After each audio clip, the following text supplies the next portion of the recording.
And now I think we're live. We were just talking for, I think, a whole 4 minutes. We were talking.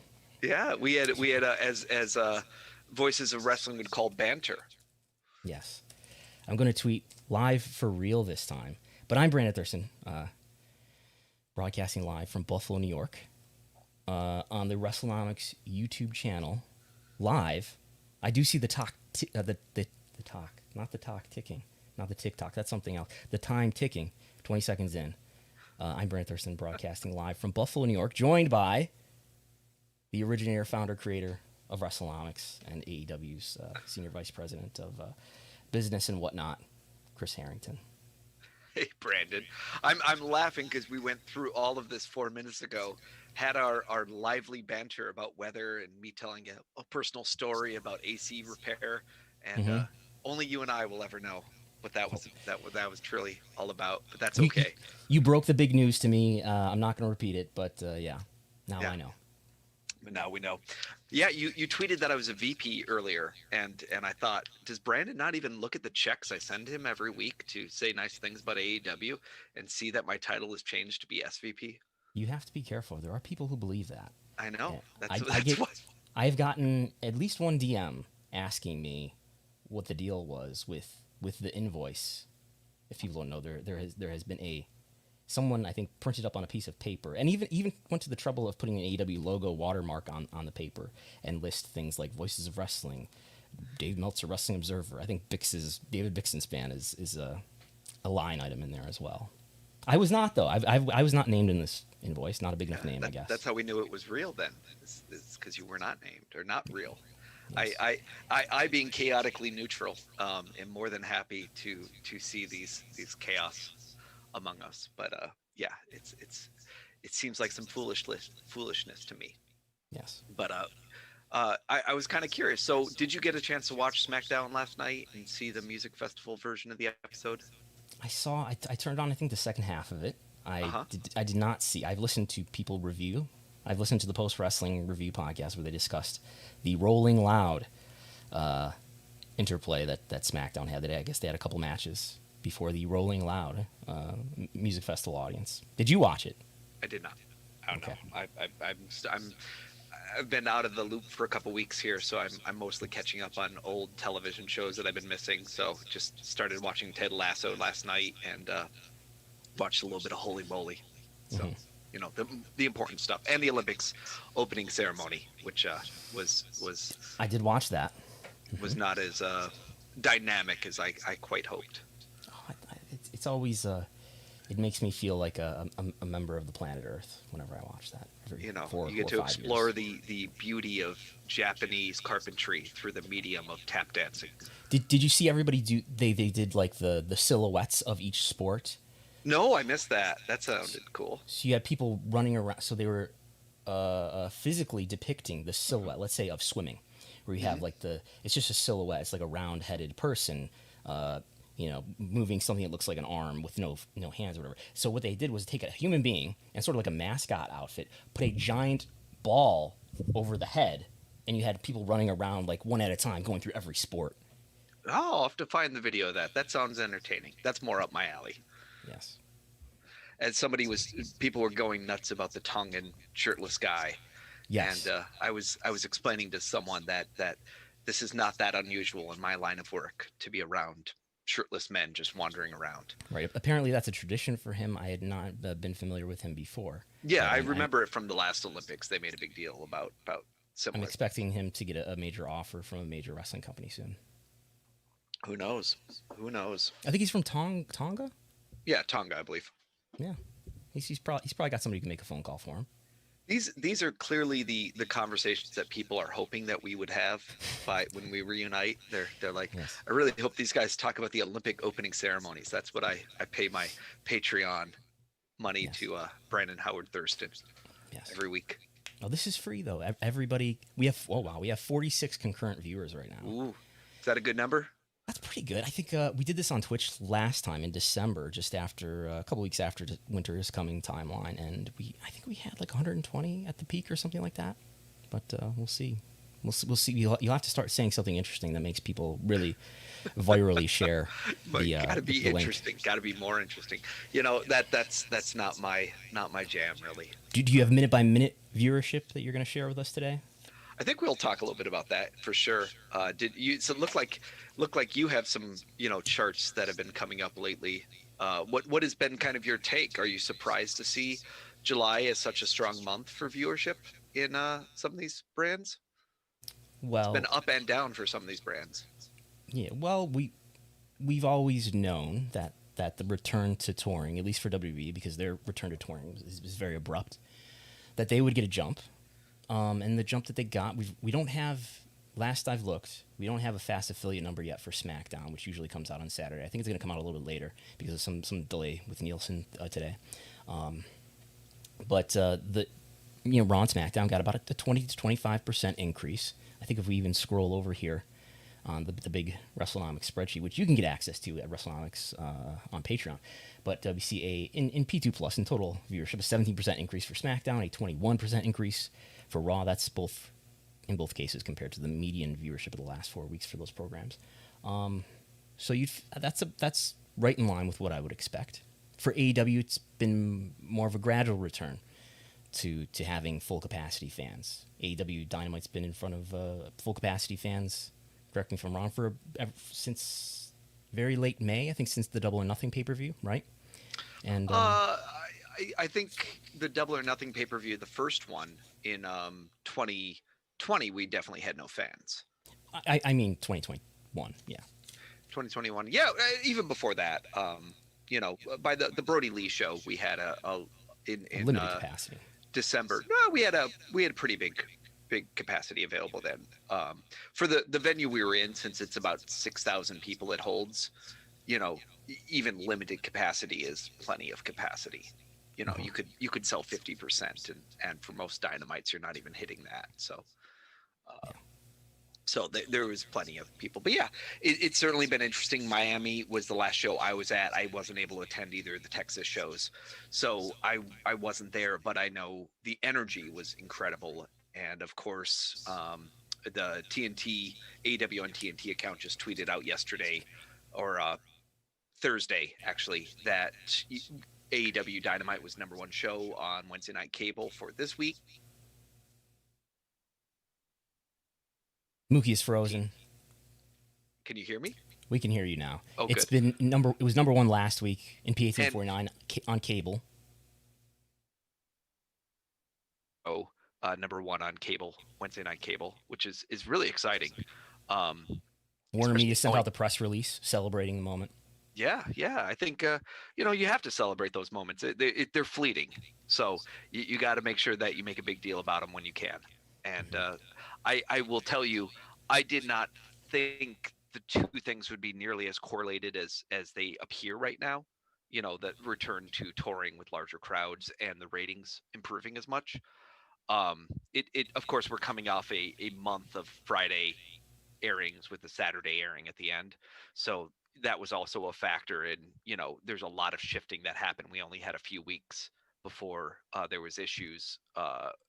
There's only a few weeks that we didn't have NXT competition on the same night as AEW before we moved to that Friday night schedule. So this is really, we're verging right now on the most consecutive shows that we have had without that NXT competition and staying on Wednesday nights for a while here. So it's nice to see those numbers so strong. And, having NBA competition some of those weeks was really challenging for sure. So it was really cool. And even the president was on this week on, the Don Lemon thing, or the town hall special that they did.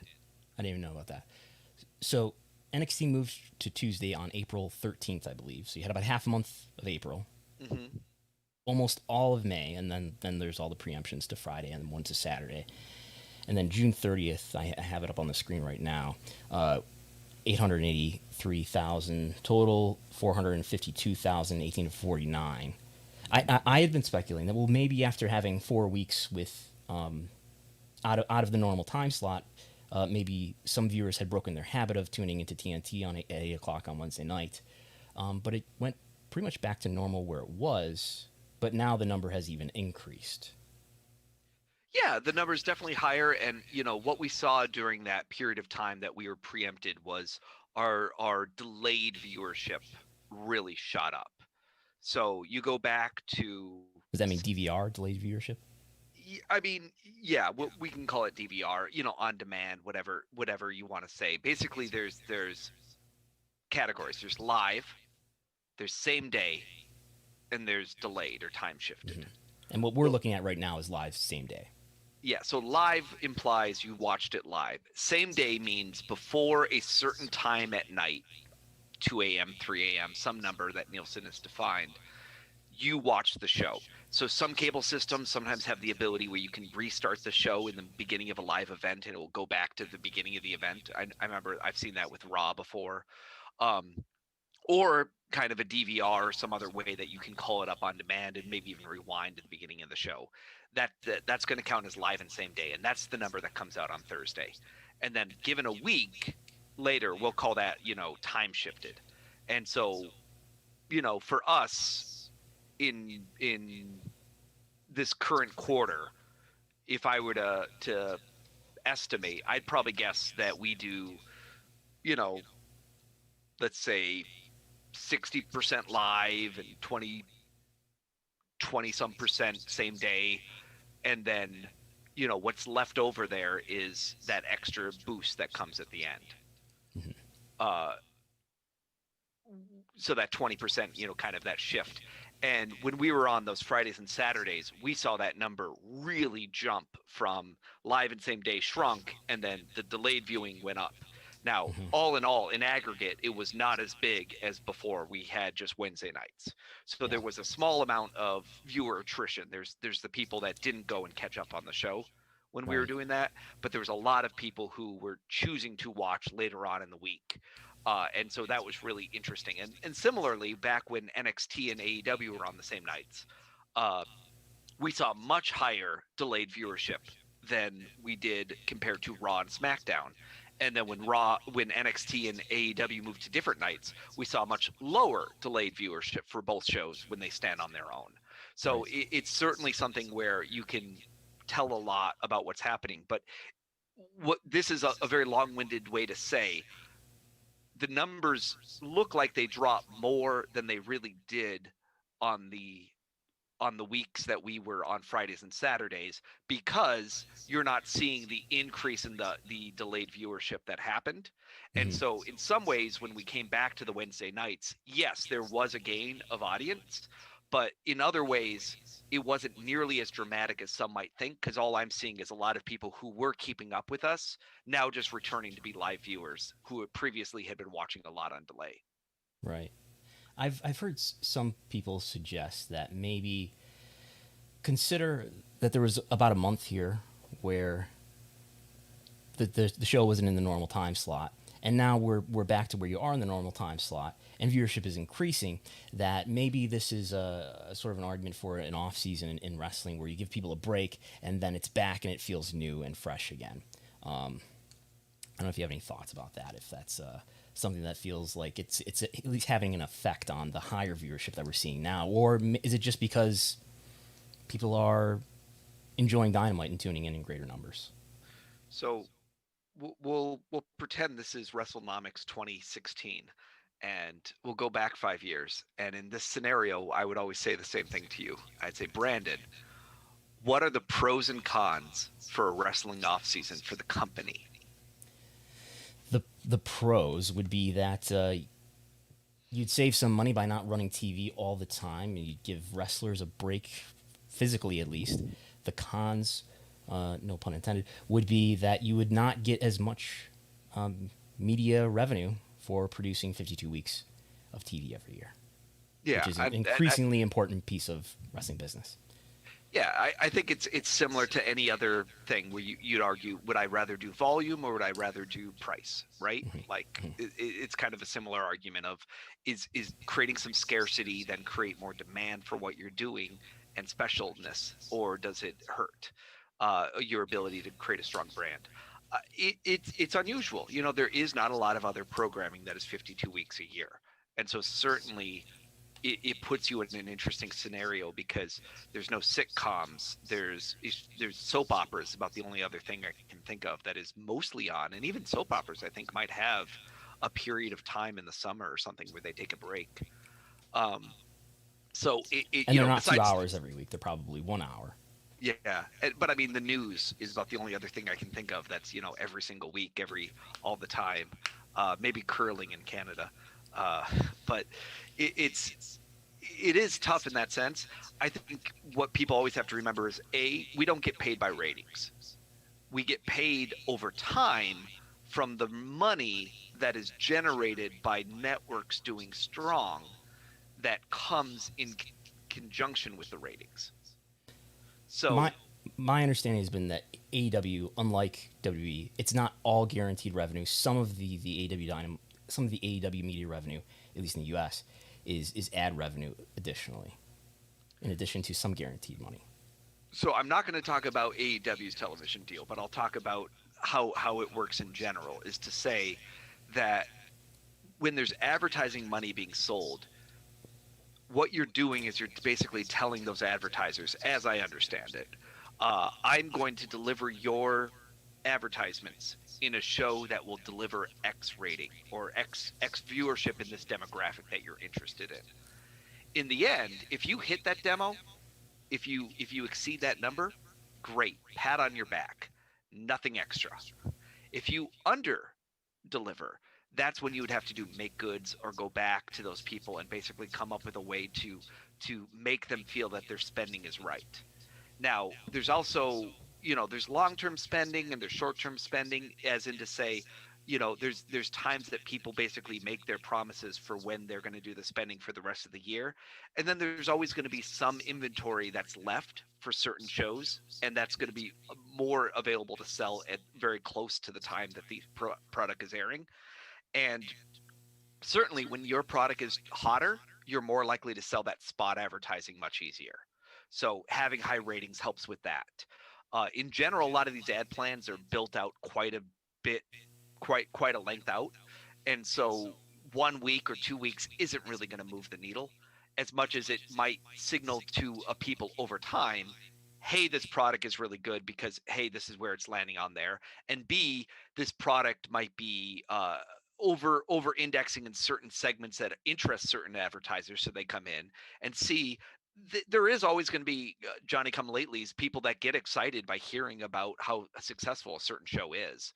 But in general, this is all to say, you don't really make that much more money when your show does exceptionally well in the ratings than when it's just doing average, except for in the long run, you should be able to command better ad rates for that show. And it could be good for advertising, could be good for ticket sales, it could be good for a lot of other things that you're doing, even just the publicity of the show. You know, if you're convincing a celebrity or an athlete to come and be part of your brand, telling them, hey, we're the number one show on Wednesday nights helps a lot. When I'm talking to international broadcasters, that helps a lot. It definitely is a sign of strength, and it also gives us confidence. Now, there are always going to be complex contracts. Some contracts do have kickers built in, and I've even heard of that with certain things where, you know, hey, you do exceed this number, you do get some extra money on the end. So that could exist, but in general, just keeping in mind you're really playing a long game in the world of television, and so continuity is good, regularity is good.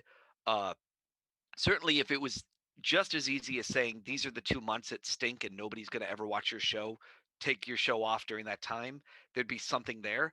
But on the flip side, what's interesting about wrestling is that you have all those different revenue streams. You have your merchandising, your consumer products, your licensing, your live events, your live event merchandising, your you know, your sponsorship, your ad sales, your television rights, your international broadcasting, your domestic broadcasting, your ability to do transactional revenue generation, your YouTube and your social media and your digital strategy and the things that you're doing there. So you're always building things towards all of those engines. And there is something to be said that sometimes taking some time off can make it harder for you to keep building that engine. So you kind of want to create that regularity of, hey, Dark is always going to be on Tuesday nights, Elevation is always going to be Monday nights, and then that way people are ready to tune in all year long and have that there. And if you take some time away from that, you always run the risk that you're basically going to sacrifice that habit formation. Um, so that's part of the argument. But certainly, if you have a very small roster, I could see an argument for an off season because you don't want to overstress a very small roster. If you build your storylines in a very certain way, I can think of, like, was it Chikara used to kind of do seasons where they kind of had different storylines and different things kind of going from start to finish. I could see that. That can make some sense. It's just probably not necessarily the way we built our business.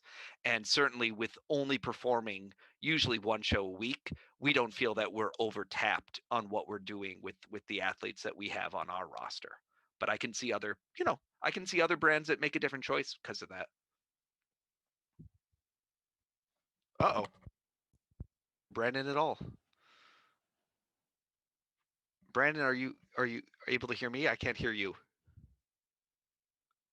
I hear nothing. This is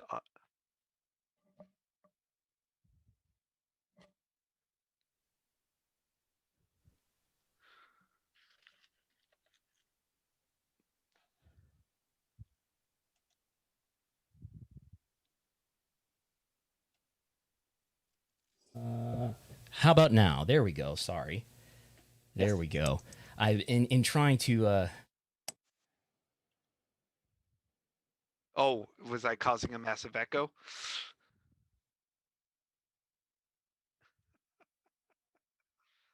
Yeah.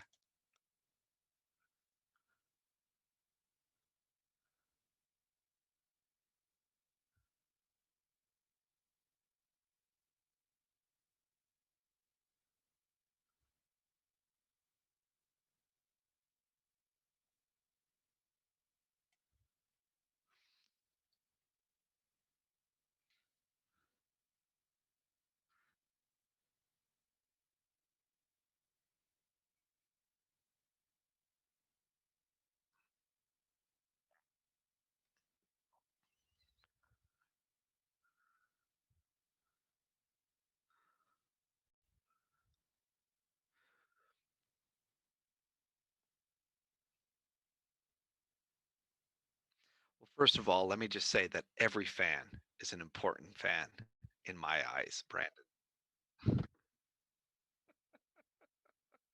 Uh, I do care about those people because they still buy products, they buy tickets, and they buy merchandise, and they come and watch the shows, and they tell their friends, and they evangelize, and they post about it on Twitter, and start up Discord, and they subscribe to Patreons just to get ticket counts. So no, I do care about those people. I think the advertising community chooses to target people 18 to 49 because that is where they view that there's a lot of disposable income that they can influence the spending on, and that is important to them. I don't know why just those ages have been chosen. Also, in the television industry, it appears that those are the numbers that people want to focus on. So I can't tell you that there's a good reason or a bad reason for why they've chosen those numbers, but I can tell you that those are the numbers that they want to talk about when I meet with people at TNT.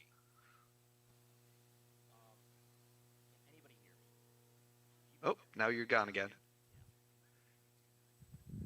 How about now? Can you hear me? Yes, now you're great. Can the people? Can the people hear me? Yeah, we'll have to wait like the 15 seconds for YouTube to catch up. All right. Yeah, I'm afraid. Is there a terrible echo? Is that what people are complaining about? Well, originally, but I think they can at least hear me now. We'll deal with it as we go. No, I think I'm still doing an echo. Yeah. I don't know. I'm gonna turn this down and this down. Hopefully this works, does something. Hello. Say something, Mookie. I'm all right, but yeah, but I'm worried that you're hearing a terrible echo from me. It could be that I it could be that I should be using a different audio.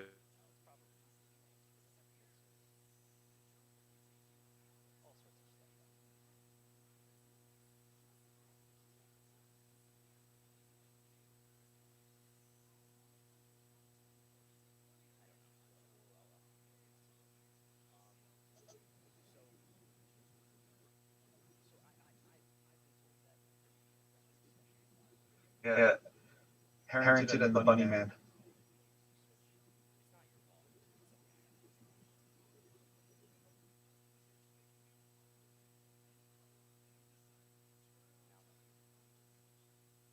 Because this is down. But now you can hear me. But if I turn that down, maybe that won't send you. As far as P2 Plus, I've heard that when WWE has done their negotiations for US TV rights in the past, that both P2 Plus and P1849 have been discussed. And I guess like the argument to me is that P1849 is the future of TV. It's what actually P2 Plus doesn't sell. Nobody sells an advertisement based on P2 Plus. They do on 1849 or some other demographic. But P2 Plus, I mean, regardless of what the age of the viewer is, you're still representing a home where there is a cable subscription. And in the case of cable networks, I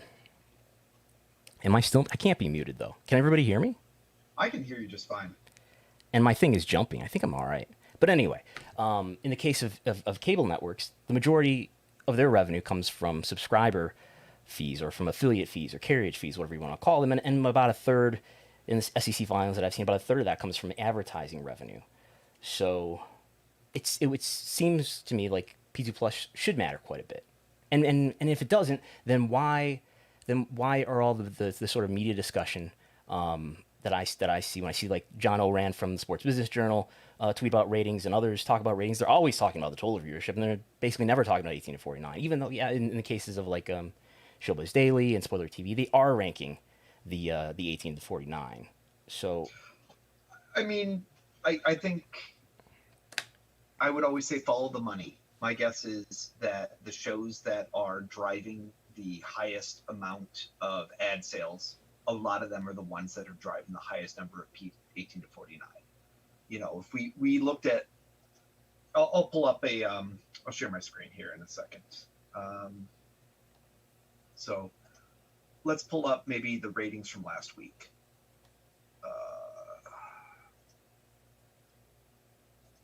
Grab. I have them up here if you want me to share. No, I'm going to share. I'm going to share something I doubt you have. Okay. All right.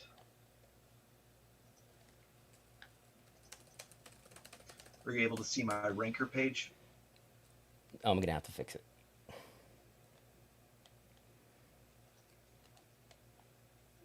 Only the highest production values here at Wrestlenomics. Yeah. So there's you. And I'm going to add something that will allow us to see your screen. Great. I think.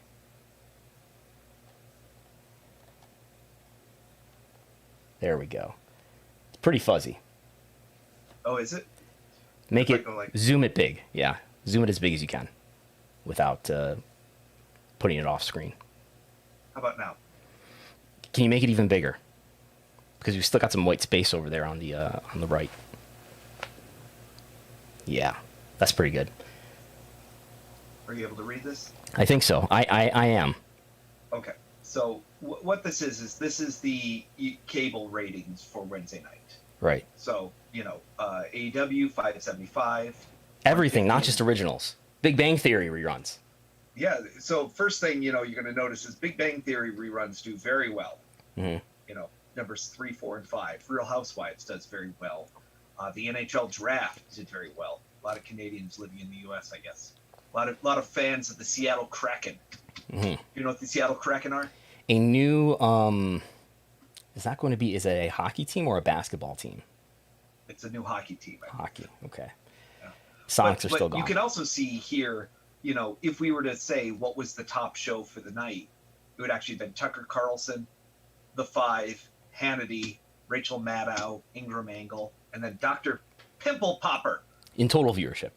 In total viewership, yes. So a show that finished, 61st in the rankings is number 5 in total viewership. So it gives you a very different feel for what shows. So here's the president on CNN. What different shows are doing, and I usually color code it so I can see what shows were up at the same time we were on. Okay. So anything in yellow was kind of airing around the same time AEW was airing. Mm-hmm. But So it just depends. If you really think that these are the most influential shows that generate the best money and the most advertiser support, then go ahead and rank the shows that way. If you think that, for instance, not that, the Real Housewives and even Big Bang Theory reruns are what is driving advertising spend and viewership of people that want to watch this stuff, and Sistas and the Family Guy of the world, then that's where your eyes are. I'm not one to tell people what to think about these situations as much as to say this is how the organizations that I work with seem to value it, and it will just tell you it's very different. You can see that news does great, but and news is very profitable on top of that. So as much outrage as there is about the way the state of news coverage exists today, you can also see why these shows are maintaining themselves, because they certainly have gotten enormous viewer numbers. Yeah. My guess is maybe it's a combination of both that matters, but when it comes to eventual TV I mean, rights. if you were to look at that, AEW would be about number 31 in total viewership. But number one in 18 to 49 that day. But number one, it just goes to show you how different those numbers are. Right. There are weeks it's the same program, especially when basketball's on cable or when baseball's doing really, really well. And that will dominate both. But it's very interesting, just understand. And then if you were to even just look at the subcategory of, 18 to 34, you'd see, SpongeBob doing much better in 18 to 34. Family Guy. Yeah. Again, that draft. Rick and Morty, always a competitor. Yeah. So it's interesting. It's really interesting to look at things that way. But, as Reed Hastings has said, you're up against everything. Sleep, SpongeBob SquarePants, and everything. Now people are seeing another version of me. There's two Brandons in the chat. Yes, because you took your screen away, maybe. I did. Okay. All right. I'm got some funny. Oh wow, that is really fuzzy for people. Wow, yeah. They can't quite see it. Oh, that's great. I love that. Well, anyway. I love how that's it's great to share data that then they can't really actually use for their purposes of clickbait articles. Yes. All right, I have to. But one thing I did want to look at with you was looking at just. You can probably go back to your headset too. By the way, I think I've straightened this out, and it has nothing to do with you. You think you've straightened it out? Does my audio sound very different when I talk this way? It sounds like you're talking into a laptop, yeah, rather than your microphone. How else? About now? Great, you sound great, and hopefully do not sound echoey. Are you able to see my Apple screen now? No. I can make that possible though. Why did we make that possible? Okay, now it's happening. All right. I've been thinking a lot about different ways I could in honor of Kansas Fest going on right now. Do you know what Kansas Fest is, Brandon? I don't know what Kansas Fest is. Please tell me. Kansas Fest is the longest running Apple II gathering. It goes back to at least, I think, 95, maybe even earlier. And it's held at this small college in Kansas every year. And for the last 2 years, it's been virtual, which has actually been a big boon to be able to have all the people kind of give their presentations from afar so more people can participate. So it's going on right now. And it's always a breakdown of all the amazing things people are doing. Vince Dieter shared he remade the game Myst using an Apple II in GR graphics. It's really entertaining. Stuff like that will happen. But I was inspired, and so I've been looking at the ratings, but I've been using my Apple II to kind of help me with that. But beforehand, did you? I did tweet something today, and I was curious if you know this. Did you know this Zeckendorf theorem? Did you see my tweet on this? I did not. I've missed your. For some reason, I always have trouble keeping up with your tweets. You're always doing something interesting on Twitter. I doubt that. And I have to go to twitter.com/Mookie Ghana and get caught up often. I don't know. It's about Fibonacci numbers. You know what a Fibonacci number is, right? Not a clue. a Fibonacci number is where you're adding the numbers that come before it. So Okay. 1 and 1 is the seeds. The next number is 2. Then 1 plus 2 is 3. Then 2 plus 3 is 5. Then 5 plus 3 is 8. 8 plus 3 is 11, and so forth. So that they're always the sum of the two numbers that came before it. Does that make sense? You're looking at me like you're more interested in your audio issues than you are about your ability to learn all about the fun of Fibonacci. Oh, I got no Brandon audio at all right now. When I listen back to this, I will probably figure out what you're saying, but sorry, I also misspoke there. It's 1 and 1 is 2, 3, then 5, 8, 13, 21, 34, 55, 89, so forth, 144 for Fibonacci numbers. But no, the Zeckendorf thing basically says that give me any integer below, let's say, 10,000. Are you asking me to give you one? Yes. Anything below 10,000. Sure. 6,477. So this says that the unique composition of the integer 6,477 is the Fibonacci numbers 4,181, 1597, 61089. And that it uniquely decomposes any integer into non-consecutive Fibonacci numbers. I see. Which is kind of interesting. Do you know how this relates to ratings? Not a clue. No, it has no relation whatsoever. Okay. I just was very excited to learn this today. Okay. And I thought I would do an on-air example with you. Excellent.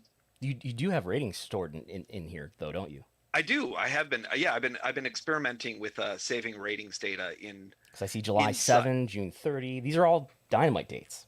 Yeah. So like I could load in June 30, June 21st. I could say I would like to do an overlap, and do look at the P2 plus and the P18 to 49, and then it would graph out kind of what the minute by minutes look like for both of those shows, or both of those demos on that show, from kind of start to finish on the show. Are you using these images in your AEW meetings on Zoom calls to just display the ratings to your coworkers? Yeah, I was very tempted, and I had a crisis of should I do this? Should I not do this?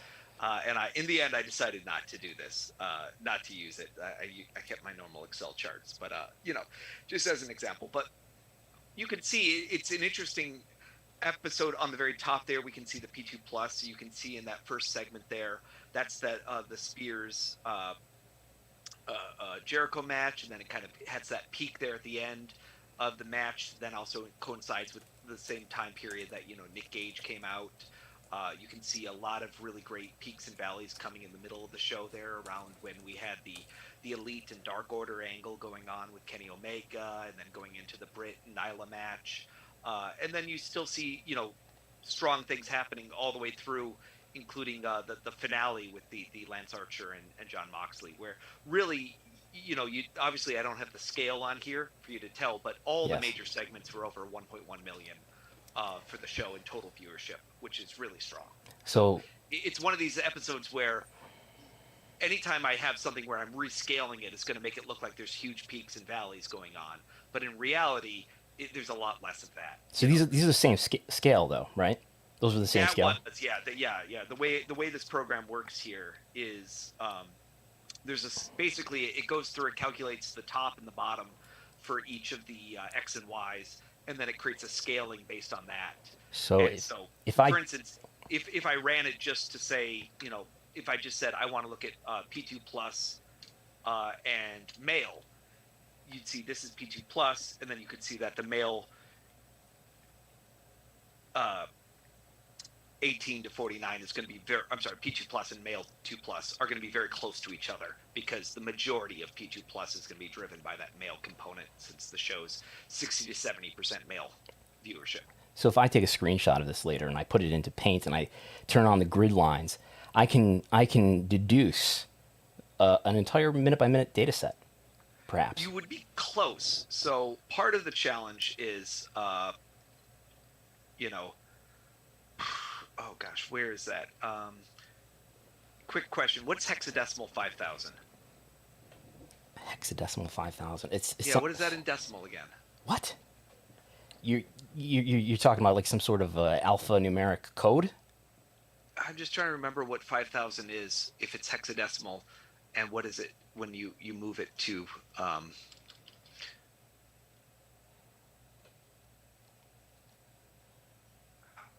I'll grab it out of Excel. There's a dec to hex function in Excel that make it simpler. 5,000. Oh, I'm sorry. I actually want. I'm trying to take it from decimal to hexadecimal. Mm-hmm.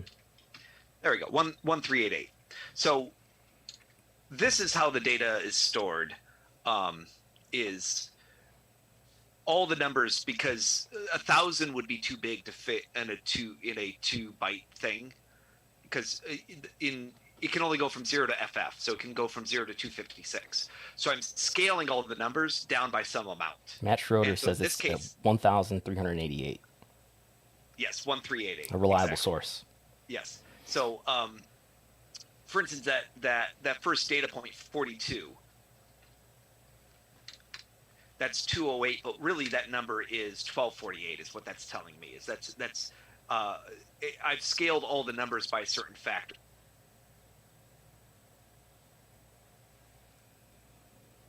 Mookie. There you are.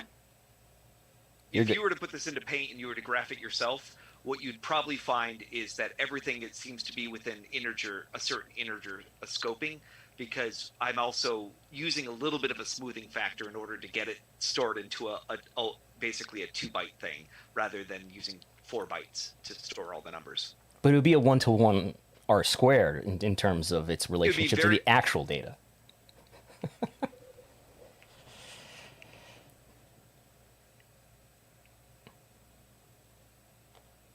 Mookie's frozen.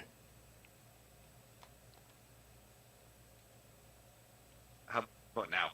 You're better now. Maybe not. I'm better now? Oh, you're better now. Yeah, so, I can hear you. This is just... Yeah, you're good. Keep going.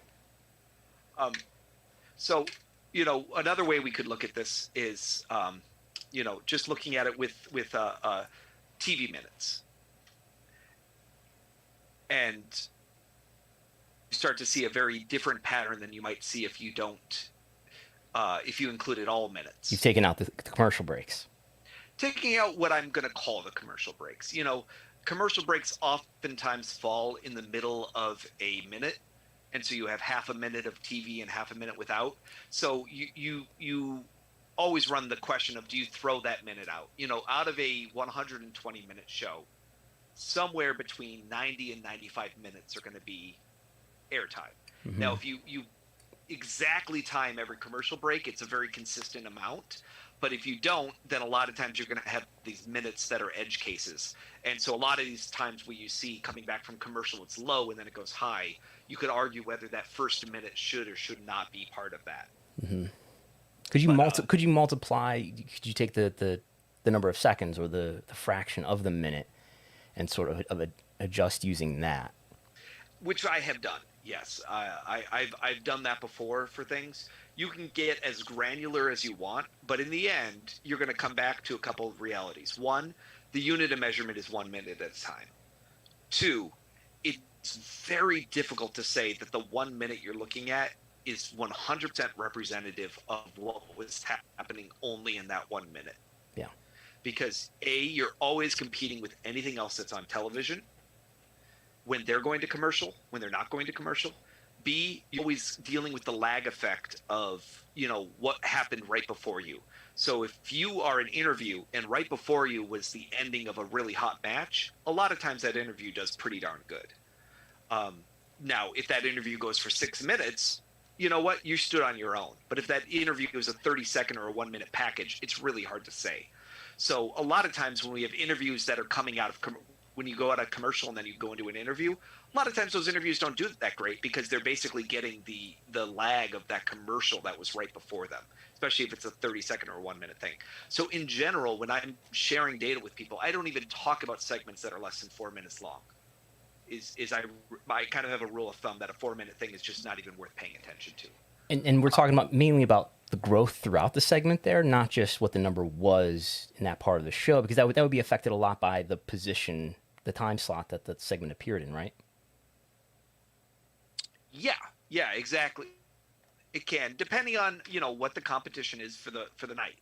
So this is July 14th, or even relative and to the show itself. Q7 is usually going to be a low point relative to the rest of the show. You can say that, but I mean, look at that spike there. That spike happened in almost Q7, and that was, oddly enough, it timed exactly with when this is the July 14th show. This timed exactly when we did the Rampage video debut. Yeah. Now, it was a 1-minute debut. Do I know for a fact that's what spiked television ratings? It seems really odd to see such a huge spike just for one thing. And I have a hard time believing that many people tuned in for that 30 seconds to see that and tuned out. So possibly something else ended. Maybe that's when the ending of the basketball game was, or something else happened that night. This was July 14th. But it's interesting that it happened. I don't honestly believe that there has to be trends that say quarter 7 is down or quarter 7 is up. I know I did a study one time with somebody where we looked at all the quarters and we said, what quarter should you focus on that will be most indicative of how the show performs as a whole? And in the end, we basically found that there's there's basically as many false negatives as there was false positives. That any segment you decided to choose and make it your keystone, it would fail you eventually. And it's always interesting. I mean, you can look at certain weeks, say like male-female viewership on this week here. Look at how varied the male-female viewership is, where male viewership has these huge spikes and decreases, where female viewership really had these plateaus throughout the show. And, that was something that was really interesting to see for a couple weeks, and then it went away. I don't know what it means. I'll be really honest. Like, it's intriguing sometimes. So you can draw some really interesting conclusions, but there's a lot of times that you'll kind of end up going down a path of saying, well, the beginning of the show is always hot and then we lose people, or the end of the show is hot and then we gain people. But none of that's true. It can be all sorts of different things. I did another way of looking at this is for instance, what this is looking at is the top number is the July 21st. The first line it drew was the July 21st episode. The second line it drew was the July 14th episode. You can ignore the labels at the bottom. But what you see there is in the middle of the show, it was very similar.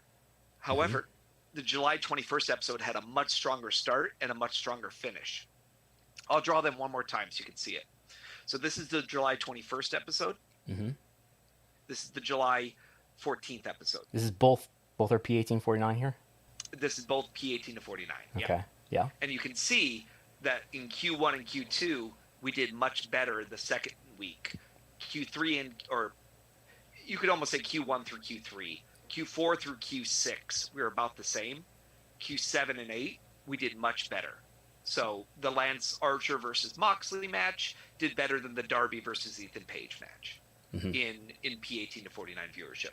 However, both numbers were really good numbers. So we're really comparing against, other weeks. These were great numbers. They would be the highest rated segment on other shows. Just this week, by a relative standard, we saw a totally different audience development. July 21st, we basically started with a strong audience and we kept it for the whole show. There was, 1.1 to 1.2, even up to 1.3 million viewers the whole show. Other weeks we had kind of larger peaks and valleys. So, every week when you're looking at it, it's really interesting to, this is the P2 plus viewership of those same 2 weeks. The one on top is the 21st because that's the bigger audience, right? Yeah. Yeah. So you can see that they had very similar developments in the middle there, but they had very different beginning and ends. So, competition's going to play a role in that. Shape of show is always going to play a role in that. If I were to graph the show that we started with Shaquille O'Neal wrestling in the opening segment, so it was an uninterrupted Q1, you would see, this terrific number for where the show started, and then where the show ended would be totally different. Similar to the Friday night shows, the number of televisions on at 10 p.m. and on at 11:45 p.m. are very different. Tens of millions of televisions shut off in that 2 hours. So those shows almost always started hot and ended colder. Right. And that was a lot closer to the shape of show. A 1 hour show would not have nearly that differential. So I can't say that, I'm going to expect to see Rampage have that same development as the way Dynamite is. Because Rampage is only going to be from 10 to 11 as opposed to 10 to 12 as Dynamite was when it was on Friday. Yeah, it'll be a 1 hour show. So Rampage is coming August 13th is the first Rampage, correct? August 13th in Pittsburgh. At the Peterson Events Center. Tickets are available, awtix.com. Do you have a sense for what kind of viewership you're going to expect for that 1 hour show? I'm sure the first one will be big. Yes. What do you expect for viewership? I'm not going to share that. Okay. But yeah, of course I have expectations of what it would do. Obviously doing Dynamite in that time slot gives me a lot of good data.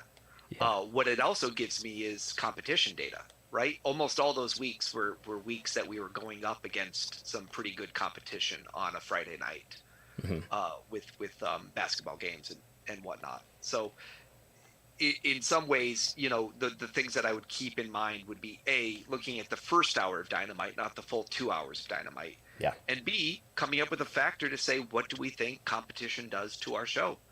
And, what does the newness factor do? And it's always just a question of, do you think you can capture an audience at that time? I would argue that Smackdown has an enormous audience that watches television from 8 p.m. to 10 p.m. So there's a pretty addressable market that we can get on almost 2 million people usually. Yeah. So with that in mind, there seems to be a big enough group of people to access that I'm not concerned that, I need to necessarily bring over every Dynamite viewer to make that show a success, as much as there's many different audiences I can be reaching with that show. Yeah. And that there's enough people there. And so it's just going to come down to, what is the content? What is the presentation? What is the characters that we have? What are the stories? What is the excitement of it? I think, it would be erroneous to not point out that there's been a lot of stories in the media in the last few weeks here, and that probably fuels a little bit of interest and tune in for AEW. What stories in the media do you have in mind? Just wrestling media always is that they want to talk about. They're excited about the new merchandise on Shop AEW, perhaps. Maybe that's what the stories are. Maybe they're excited about the tours that we're doing right now with live events. Yeah. Maybe they're excited about seeing graphics like, Thunder Rosa celebrating her birthday and also announcing that she's signed with AEW. She's all elite. Like yeah. Those are exciting. Maybe they're excited about the new community initiative that we have going on with the team leaders from Cody Rhodes and Mark Henry and so many other people that are working on that. You can go meet Fuego del Sol and the Varsity Blondes on the food drive that we did in Texas. There's a lot of exciting things happening. I have thought about it. I do think like so this week did better than last week. Last week I'm talking about the 14th versus the 21st. This week did better than last week, but last week was against an NBA final game in the second half. But still, I do think that this news that I'm sure you don't want to talk about CM Punk and Brian Danielson possibly coming to AEW. I think that to a small degree probably helped viewership. I think anytime that people think that there's something interesting happening in wrestling, they're more likely to tune in. Yeah, not that people expected either of those two people to appear on the show, but that it just put AEW more at top of the mind for some people. Perhaps, yeah. I mean, people tune in after WrestleMania to see what happened at the WrestleMania pay-per-view. Yeah. So, I do think it helped that we had Fyter Fest and we were making, some big moves in terms of what matches we were presenting on each of those shows. John Moxley coming back after being off television for some weeks, seeing, titles being defended. The Nyla Britt matches for several weeks, we saw great performance with those interview segments and those video packages, and it did very well in this week's show. So that tells me a lot. I love when I see that build. I'm really excited right now about what I'm seeing with the Dark Order and Adam Page and the Elite, the numbers there have been really, really strong every week. Yeah. So, maybe that just means we should start a Tuesday Night Titans type show with Don Callis. Wednesdays with the Don. I'm sure Who Don knows? would love to host that. So I've looked at you're kind of talking about look at the first hour of the Friday night airings, and we've got the quarter hours that are reported in the Observer, and the averages are somewhere between for 1849 250 and like 292, just under 300 for the first hour of those Dynamite Friday episodes, and like the bottom is 495 and 618 for total viewership. So like my guess would be when it's settled, I'm sure the first couple episodes will do really well relative to later. I would guess that a little bit under 500,000, maybe somewhere around 250,000, 18 to 49. And if you have any thoughts about that, and my thought too is that now that you're going to have 3 hours of major cable wrestling out there rather than just 2, does that have a slight cannibalization effect from on both Dynamite and what Rampage, I guess, would do otherwise, if you know what I mean?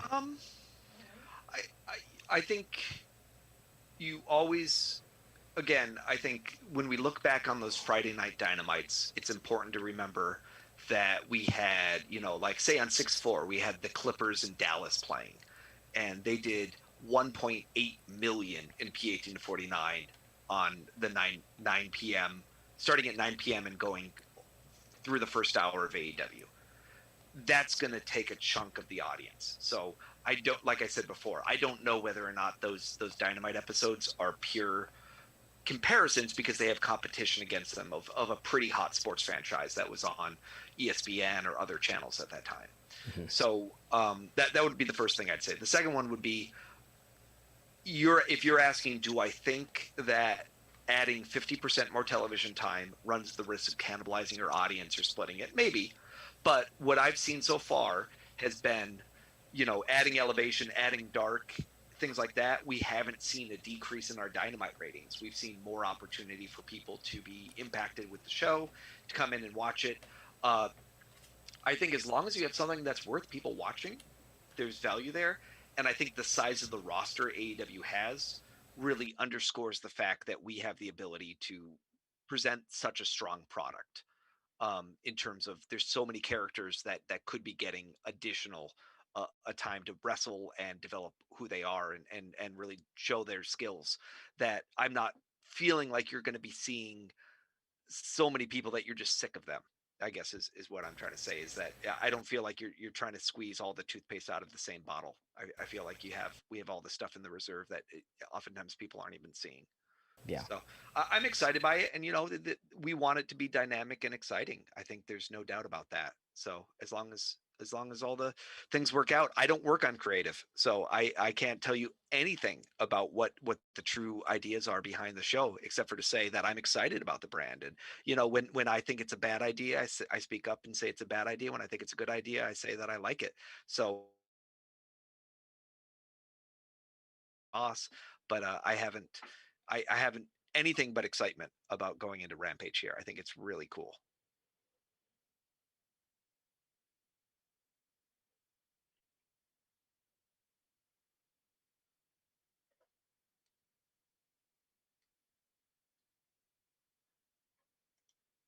Wow. I don't think AEW plans to tour India anytime soon. It's very difficult for us to go over there. There's COVID restrictions right now. Um, I think that every single, and this is a running joke, is every post show we do after a Dynamite is done when we were in Jacksonville, is done in the social media, which I also sit in.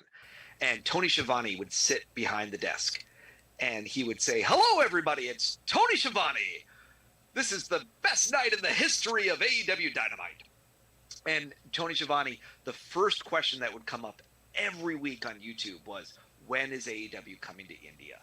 One of the super fans would ask that every single week, to the point that I now text Tony Schiavone regularly and ask him, "When is AEW coming to India?" And he usually sends back some kind of expletive back to me whenever I do that. So all I can say is that you have to be foolish not to understand that there's a demand for the product in the subcontinent, that it's a growing market, that there's great opportunities there, and it's just important that anytime that you're doing this sort of thing, that you find the right partners and you find the right distribution, and that you really make sure that people understand how powerful and dynamic the brand is, and also what you're doing to stand out in the world of professional wrestling. So I can't give an answer to that except for to say, we see lots of YouTube traffic from India as well. So Yeah. we know that YouTube is a, our fans on YouTube are definitely watching Dark and Dynamite and all the clips and the shows that are being posted. And India is a huge driver of traffic for us. When it comes to making TV deals, that AEW has a number of TV deals around the world. How involved with that are you? Very. Very. Okay. That if you had to put a title, what does my title mean? I would say TV deals is one of the main things that I work on. Mm-hmm. So, yeah, it's an exciting market. I mean, it was very tough during COVID because not only were we one of the few programs that continued to produce every week and have new content, so we fulfilled all our obligations and really endeared ourselves, but at the same time, a lot of international broadcasters saw their budgets being cut because advertising dropped. There was lots of, if you think about who advertises, there are certain categories that were hit very hard during the pandemic. Quick serve restaurants and sit down restaurants and other things. The luxury tourism industry didn't really have a much of a boom. Airlines, want to be advertising. There's a lot of people that couldn't get out there. So we saw a lot of restrictions on spending and investment. And it slowed down our growth too, because at the same time, we couldn't tour, we couldn't go to new markets, we couldn't continue to necessarily rely on all the structures that we were used to having. And that's going to really impede your ability to get transportation places, to use international talent, to develop deals, because a lot of things just kind of went on hold. And then just the changes all over the place about, capability wise, just like other industries, you're always going to run into restraints about when you can hire new people and find the right people. It was really tough to, bring new people on board. And a lot of us had to kind of figure out ways to fill in all the gaps, and then at the same time create a medically safe environment to do these sort of things in. And so you had to get really educated and, really be very nimble. And so it was tough making all those TV deals. So we almost lost a year is my very long-winded way of saying that, is that I spent about a year developing a lot of relationships that, I'm hoping for some fruitful outcomes on. But it took a while for us to get there. But, in the last year and a half here, we've opened up a lot of new TV deals, in TNT Africa, being on Space all through South America, adding our Sky Italy deal, and continuing to grow in a lot of other markets. So AEW is, do you have something else? You're frozen. Oh, I was just... Yep. Oh, no, I was build a Twitter bot that goes after everybody that says the word buy rate when they really mean buy, and goes after ratings when they really mean viewers. Yeah, that's a great idea. I have, since I've been learning Python, which I'm not sure is quite as sophisticated as Apple II programming language or whatever you're doing there, but I have applied for a Twitter API access, and they denied me based on the application that I submitted. So I have to submit another application in the future to try to, maybe eventually I'll build a Twitter bot, and I'll add that to the list of purposes. So can we discuss a little bit about AEW going back to touring? And I've been following closely how events have been going, and we get an idea from Ticketmaster and from a great resource called WrestleTix that has emerged. What is your thoughts on the explosion of wrestling Patreons? Is this the new podcast? Is this the new going to be the glut and the bubble and it's going to burst? Or you did some analysis, I know, on Patreons with a wrestling bent. Yes. And what was it that you found when you did the analysis? How much money is tied up in supporting these people? On an annual basis, based on the current number of subscribers, the number of subscribers about a month ago, whenever I did it, it's a $2 million industry on an annual basis, something like that. The leader is Conrad, Ad-free shows is his Patreon name, right? I have I'm happy to have more than I think 160 at the moment, but obviously there's quite a few that are doing over 1,000. Yeah. Our friends at Voices of Wrestling doing over, I think they're over 700 or something like that. Wow. Post Wrestling is somewhere just under 2,000, I think. And there's others, obviously. But those are the ones that come to mind for me because I sub to them. But I think subscription revenue is, especially for a wrestling space, I think it's a really great fit because, as opposed to ad revenue, it takes a massive audience to make a lot of money on ad revenue, but you've got an audience of really passionate people who support your product, who are, happy to give you $5 a month or whatever it is, especially if you give them some good content in return. Do you think, did you ever expect there to be a Twitter or a Patreon that was even more niche than the Wrestlenomics Patreon? The fact that we went from the economics of pro wrestling Patreon, and now someone has a Patreon that is solely devoted to just counting wrestling ticket sales. I think this is a very unique situation because there haven't been live events on a regular basis since March 2020 until now, and there's a peak in interest now. There's as far as a business, this is a big opportunity moment to do something like that because now, how are the first events after COVID or after COVID restrictions have been drawn back? How are those going to do? So what is your thought? So do you think we are performing stronger or weaker than you expected? Who's we? You. What do you think? In the Wrestlenomics or the WrestleTix, or who's? No, I'm saying. I'm sorry. Do you think that promotions that have returned to touring, I see, are their ticket sales exceeding the capacity that you expected them to have for a post-COVID situation? I expected them to have. I think they're doing. I think WWE's doing right about what I expected them to do. I think AEW's doing. I'm not sure that I really defined expectations in my head what I expected AEW to do. I think AEW is doing within a margin of what I would expect them to do. There's a lot of talk in my world about WWE doing Madison Square Garden and not selling that many tickets for it. There's lots of tickets available for Madison Square Garden, whereas on the other hand, in a similar market, AEW is, I think the tickets out is somewhere around 16,000 right now for Arthur Ashe Stadium.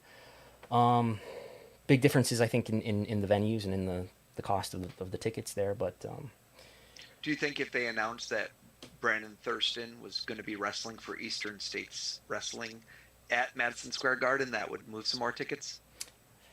Not a one, even though I know there's a lot of nostalgia for Eastern States Wrestling out there. It's part of the Dave Meltzer agenda that I think he's trying to push.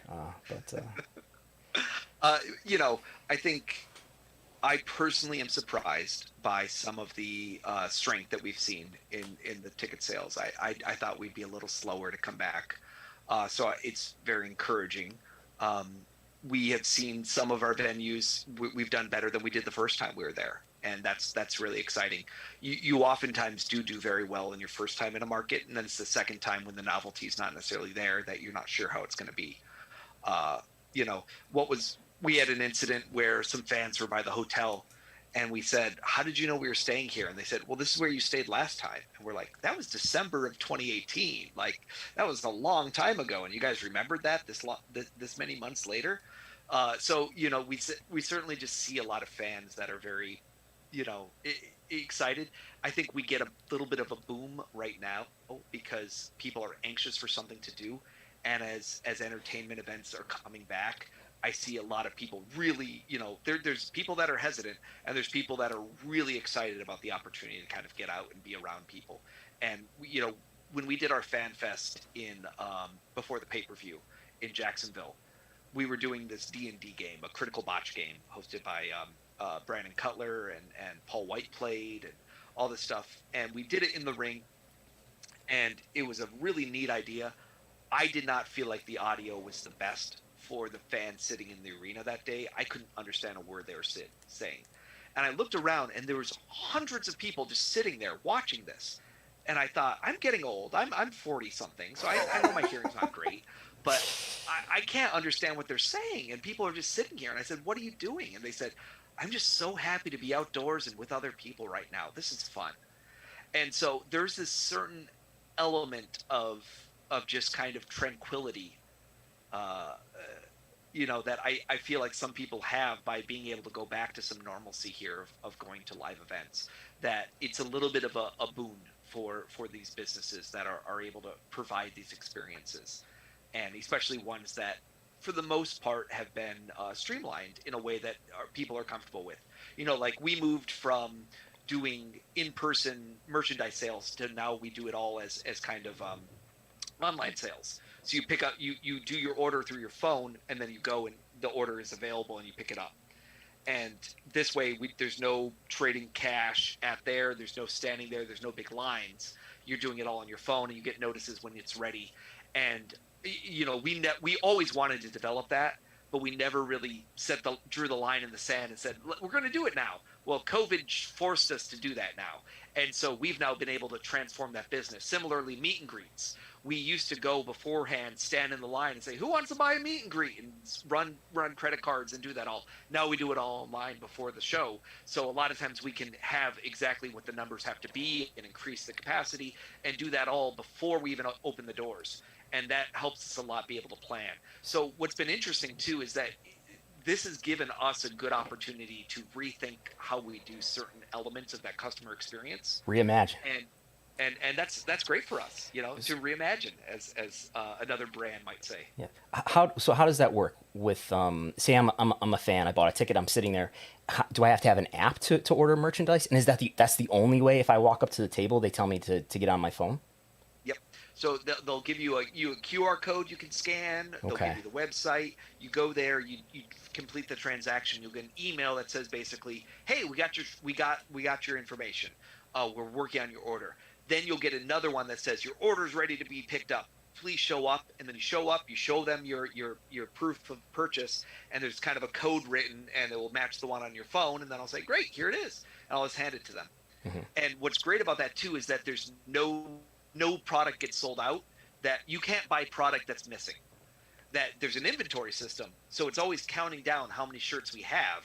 So when you go to do that checkout, you buy a medium shirt, we then take that out of inventory immediately. So that way, what's shown on the website is always going to be representative of what's available. There's nothing worse than when you're standing in a big line, you get up there and then you say, "Hey, can I get a medium t-shirt?" They say, "We don't have any." Yeah. So it is able for us to do that. And then we can even do flash sales. Like one time we did a show, and suddenly we realized we had 10 Adam Page action figures that we never sold.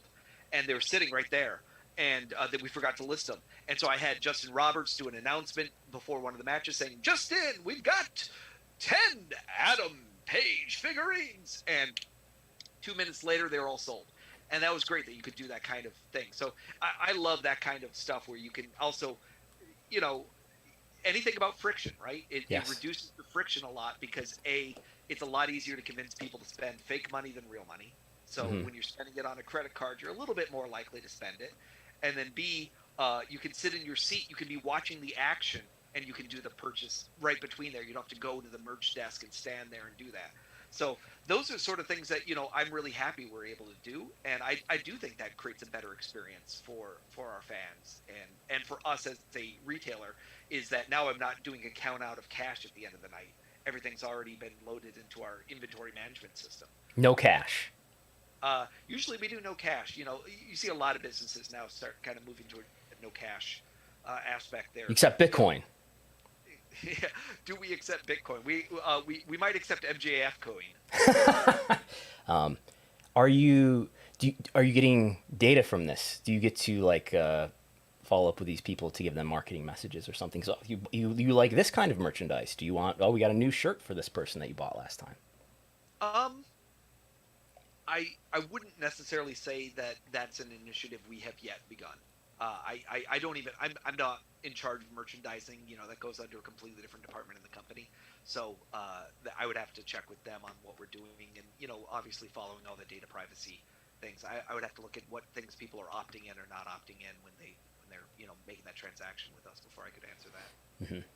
But yeah, there's certainly, the more data that is digital, the easier it is for you to understand your database of consumers. And the one thing that always stands out to me, and what I tell people when they come and they talk to me at a show, is look around.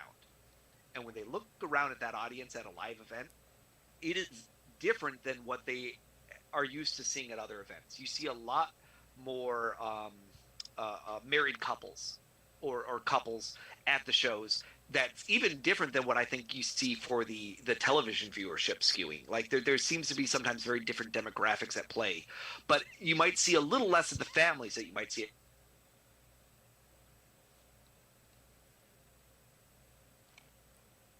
Mookie, you've frozen again.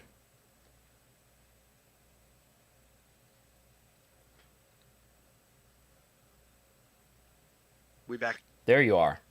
Yeah, my internet connection is not kicking ass today. That's for sure. Is it Comcast? What do you have? It is Comcast. It is Comcast. Our friends at Comcast. Our friends at Comcast. That's all right. Maybe they just don't like me talking about AEW so much. Yes. You can subscribe to Peacock if you want. Anyway. Yeah. I watch Columbo on Peacock. Do you? Oh, I love it. What about Murder, She Wrote? Are you caught up on Murder, She Wrote? There's a great YouTuber named Pushing Up Roses, and she does very funny recaps of the most insane episodes of Murder, She Wrote. And so a lot of times I'll be inspired by her then to go and watch those episodes. But my wife, Golden Girls and Murder, She Wrote and whatnot. Mm-hmm. So there's always a lot of nostalgia there. But with live events, I guess something I think you're kind of getting at is that, and this is maybe this isn't your area so much, but I think it's part of what's happening is pent-up demand. I think if ticket sales are exceeding your expectations, I think part of it is really a pent-up demand of people not being able to go to live events for the last 17 months or whatever it is. Yeah. But I think it's also, people will say hot product. AEW seems to be a hot product right now, but it's also like how hot can you get in a pandemic era where you don't have fans at least part of the time?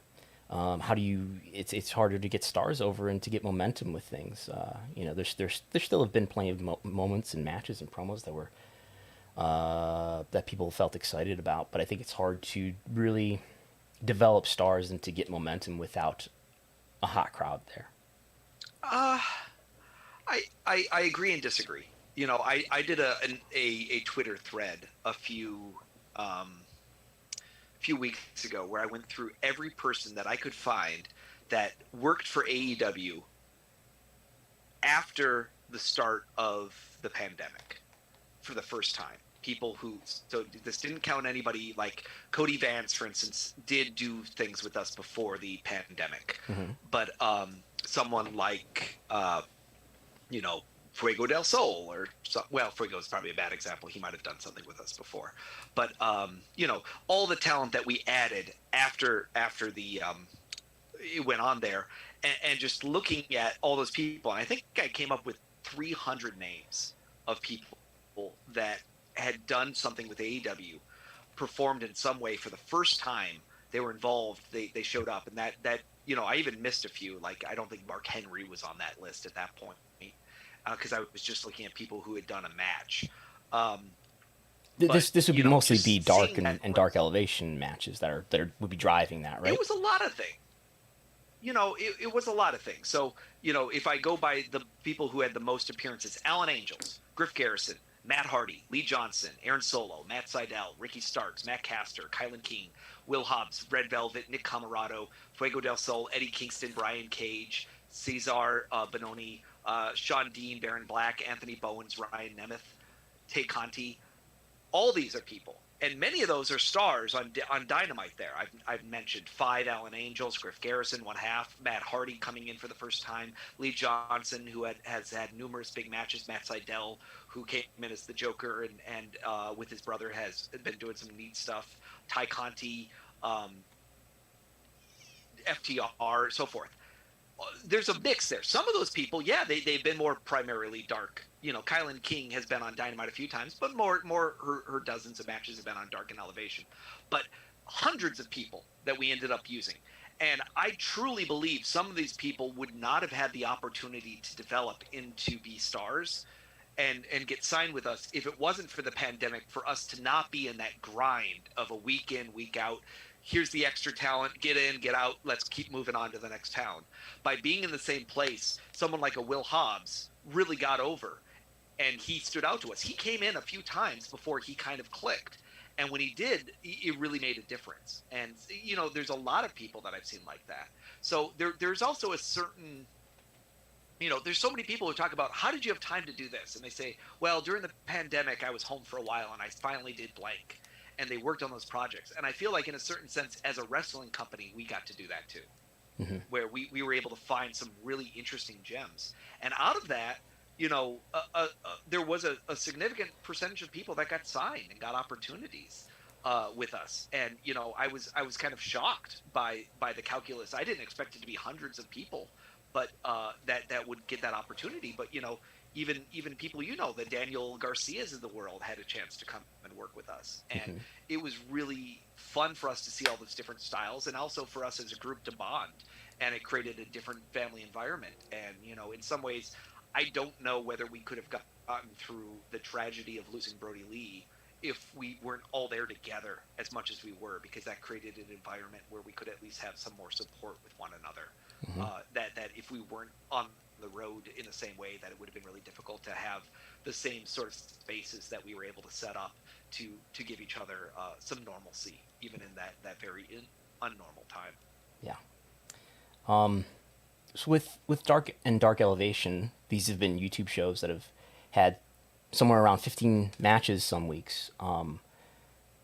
Those were all the tapings that I'm referring to that had a ton of matches on them were at Daly's Place. Now you're taping TV away from Daly's Place. How does that change how there are matches produced? I've seen that you're taping matches before fans come in for Dark and Dark Elevation. Is that right? No, I think if you watch Dark on Elevation, you'll always see that fans are there in the crowd. Okay. I don't believe we've done any matches where it's just been back to having the wrestlers as the ringside performers. But that said, that was another kind of, I won't call it an innovation, but I will say that it was a sensation of something that we spent a lot of time doing. And one of the reasons that we used so many extras for these tapings is because we needed to fill that ringside area. And so in some ways, it forced us to, really give lots of people an opportunity to come down and do that. And then in exchange, a lot of them got chances to do matches with us, which was really cool. Yeah. But Dark and Elevation are YouTube shows. Dynamite and Rampage are television show products. And then we have pay-per-view. You always got to have that hierarchy of importance of what you need to focus your time on. We had the luxury in Jacksonville that we could really invest in Dark and Elevation and continue to build those brands and continue to give people an opportunity to work. When we first did that, people might forget, but that was the same time WrestleMania was getting canceled.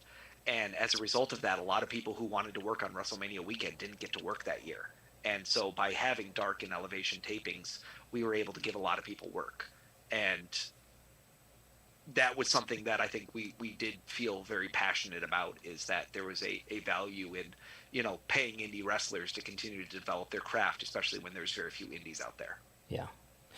It's really served as a developmental purpose too, to give wrestlers who do have under contract match experience to help them improve their skills as wrestlers, but also sort of it seems to be sort of a scouting purpose as well. A lot of wrestlers who have appeared on Dark or Dark Elevation have ended up being signed. I would argue that the point of all wrestling matches is to have a point. And so you should always be getting something out of a wrestling match. Just this, it's like a Extreme Warfare Revenge. You always had to pick a purpose when you booked a match. I just mean, I wouldn't ever say that we did anything for scouting. I would say that we did it because we wanted to have interesting competitive matches between professional wrestlers. And there's times that someone's going to stand out in that circumstances, and we're going to say, I'd like to see more of you, and I'm curious about what other skills you bring to the table. Mm-hmm.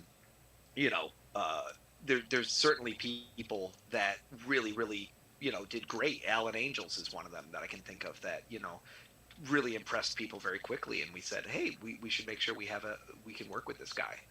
Yeah. But in the end, we care a lot about records. We care a lot about stories. We care a lot about all the creative vision.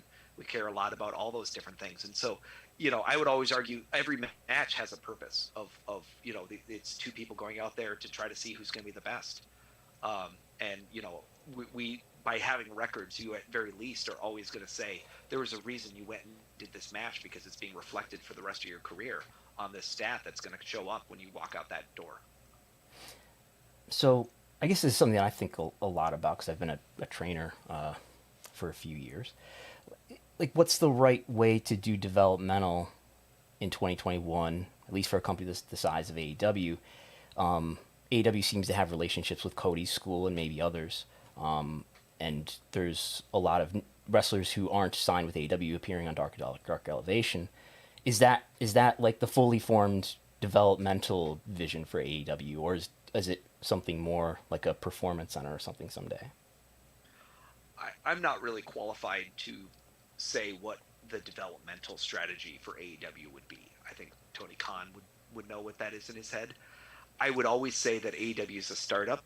We're a lean organization that adapts to what has to happen every single week. And the pandemic was no different. I think having places that produce talent that we think are very good is great to have in your back pocket. And I think that the Nightmare Factory with Cody Rhodes and with QT Marshall have done a really good job of producing a lot of very talented people. I think, Dustin Rhodes has a school now that, some of his performers have been featured with us.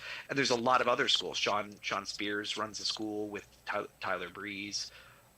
There's a lot of other schools that have been able to produce a lot of really good people. There's certainly nothing special that I would say this is the right thing and this is the wrong thing. I think we would love to know what the magic of developmental is. I think our strategy has not been to necessarily go the same direction as the Performance Center, because that's a really expensive venture to make, and that's a difficult venture to make, and that's just not where we've chosen to invest our resources at this time. But I don't know whether it's a good strategy or a bad strategy. I just know that from us, we only run one show a week, so certainly we don't have necessarily as many opportunities for people to get developmental work. I think what's great is we hope it's a synergistic thing where someone gets to appear on Dark and Elevation, they start to get over, and then they have the ability to go to the indies, continue to ply their trade, and continue to grow. And at the same time, we'd like to see some of our stars continuing to get reps on the indies. I think that there's a lot of people that really are on that verge. You look at a team like the Varsity Blondes. They are a good example of a team that both is new to this business and new to what they're doing, relatively speaking, and at the same time have an opportunity to be a big player in AEW, but also go to the indies and perhaps continue to grow there. Mm-hmm. And so we love to see things like that happen. Mm-hmm. So I don't know what developmental looks like, and I would love to know what lessons can be learned from all of this. There's that big question of, who is ready for TV and what can you learn about that? And, I think you'd almost have to take a lot of this talent that was given the first opportunity to be on a television program with Elevation and Dark, because we use the same cameras, we use the same crew that is Dynamite. So, from a filming standpoint, there's not a lot of differences a lot of these times for them. What did they learn? What was different from what they expected? And how does that compare? I think the biggest thing that people struggle with about wrestling is understanding that when I have a television script, it's to the second of how long everything goes, literally to the second. And so every match, every promo, I need to know how long it's going to be. And then when it goes long or goes short, we have to adapt. Mm-hmm. But people have to understand that that's one of the biggest differences is coming from the indies, is that there's a really specific time that we want you to go. And that is really, really important. And missing that mark is one of the biggest red flags you can have. Yes. On the indies, I'm used to being told stick to your times, but if you go over your time, you might be frowned upon later. But there's not a ton of consequence beyond that. As I guess you could eventually not get booked. But I yeah. mean, I think it's the the old school stuff. Play to the hard cam, understand where certain things are, but also learn not to duplicate what's happening on the show. Watch the show is the biggest thing. Don't have the same finish in 2 matches in a row. Don't if we say don't go diving on this corner, when we used to tape in Jacksonville, there was certain sides of the ring that looked great because we had people standing there, and there's certain sides that had nobody there. And so we'd always say, please don't do spots on the side of the ring that has nobody there because it's going to look terrible. And yet people would do spots on the side that had nobody there. And so sometimes you have to kind of remind people, hey, let's get this right. That's why it's tough when you talk about what is it like performing with no audience. It's stuff like that. Is the logistics and the layout is different than even having an audience. And so there's different kind of dynamics and aesthetics of how you want to present the product at times. So it's great when you go back to live, and also it puts a sense of danger back in people. There's always that risk that, if something goes really wrong, if people get really messed up in their match, you can always stop and restart it. And there's times, that would happen on the tape stuff. And when you're doing it live, people are kind of put into that danger zone where they know not to mess up. And it pushes people just to be a little bit more dynamic and not to feel like they have that safety net. And I think sometimes it's hard, especially when you're taping late, to always have everybody exactly at 100%. So it also reduces the amount of time we tape. We've in the old days, WWF used to do those superstar tapings in like Poughkeepsie and Keystone, like all day, Pennsylvania, and it would be these enormous things. I would argue AEW has probably surpassed the longest WWF taping they've ever done with some of our tapings. What is the latest that an AEW taping has gone? I have left the arena past 3 a.m. We probably went till 2. Wow. Definitely past 1. So it's been late nights, but that's the nature of the game. We were getting content, well, we were very lucky because a lot of times we could do 2 weeks at once. And that was really nice to be able to tape 2 weeks and be home for a full week in between. Mm-hmm. Going back to touring means you're on the road every week, which is a grind. Mm-hmm. Yeah, we've been going for an hour and a half. I have one more subject. I want to talk to you about streaming. Okay. I don't know if you have to get going or if people want to ask questions, but no, we appreciate you joining us.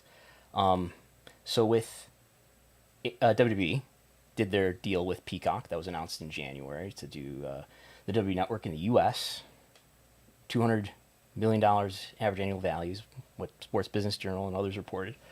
Would it ever make sense for AEW's obviously got a different set of pay-per-views in terms of you've got 4 pay-per-views a year right now as opposed to W has roughly 12, and you've got a very different situation with your tape library than they do. But would it ever make sense for AEW to sell the rights to pay-per-view and maybe other things to a major streaming player, as we see all of these streaming players emerge and compete with each other for content, and everybody's going to have some sort of content to set them apart from all the options that are out there. HBO Max is an emerging one that's in the Warner Media family. Would it ever make sense for that to happen at some time in the future? I don't want to speculate on anything having to do with that kind of a transaction.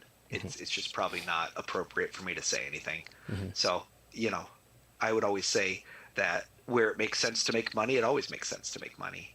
But I'm not going to go down into individual characteristics of anything. We love our relationship that we have with our domestic broadcaster, and it's great to work with Warner Media on all the things that we do. So, anything we do it with our partnerships in mind. I love HBO Max too. Great library there. Have you watched Secession on HBO? I haven't, but I've thought about it. I have, but Succession. Sometimes what I enjoyed on HBO Max is there's a show called The Head. I think it is. Let me just make sure I got that right. And I described it as The Head, and it's a little bit like Among Us come to a Antarctica, and it's basically about like a whole bunch of people go to this Antarctic station. The Antarctic station is out of touch with people for a number of months when it's kind of under the snowstorm of the winter sort of thing, and then it gets back in touch with them after that. And when they go to get in touch with them again, everybody's dead or gone, except for they find one person hiding in a closet. And so then it's just them kind of unraveling what happened during that period of time, from the beginning to the end, kind of a locked door mystery of what happened inside of this space during that time. And it's it's a thriller. It's a mystery. It's entertaining. I haven't found anybody else who's watched it, so nobody wants to talk about it with me. But it was Spanish. It's really weird too because The Head. What's the name of this? The Head. Yeah, it's weird because it aired on HBO Asia, but it was made by Spain. But it involves people speaking either English, Danish, and Swedish. So it's this bizarre like juxtaposition of different things. And the one guy in it, I call him Irish Eugene Levy, is what he looks just like. So if you've ever thought, what if Irish Eugene Levy was in something, then you can finally see that. Wonderful. But yeah, I saw that on HBO Max, and I've really enjoyed that. And being able to watch some old episodes of Nathan For You have also really made my day. So maybe not specific to AEW. Maybe I can just talk about this. The big thing that I see speculated on, at least in the last W earnings call, I imagine it'll be raised on Thursday for their next earnings call.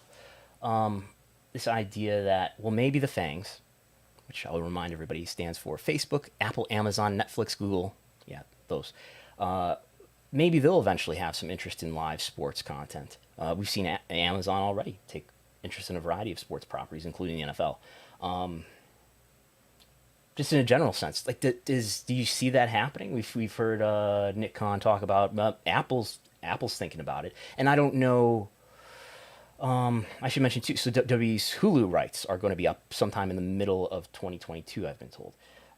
Been told that there's big interest from a variety of players, none specifically named, and maybe digital players are among them. Maybe Fangs are among them. I don't know how much of this is hype and how much of this is real interest, and I just wonder if you have any thoughts about. Are those major tech companies, are they really going to be interested in things like wrestling? That's in a way that affects the wrestling fan and wrestling companies. I think that leadership oftentimes goes back to things that they know when they go to a new company, and so looking at the leadership of those companies might tell you something about what they're interested in. I know Amazon and the people who have been in there have been saying, very publicly in all the trade publications about how interested they are in sports. Compare that with Netflix. Ted's a man in ad free. He basically made it clear he doesn't want to do sports on Netflix. Now, is he the sole voice? Probably not. But just as an example of you see that. And then the other thing that is a lot of times where someone comes from, I guess what I was trying to say is where someone comes from oftentimes drives their kind of push for their company when they get in that leadership position. And so I give the example of in Kodak, a guy came in and he was from HP, and what do you know, suddenly Kodak should get him printers was his big thing. Yeah. And it was I don't really know if that was really the best choice or if that was just the industry he felt the most comfortable in, so he drove the company that way. So I think a lot of times when you look at,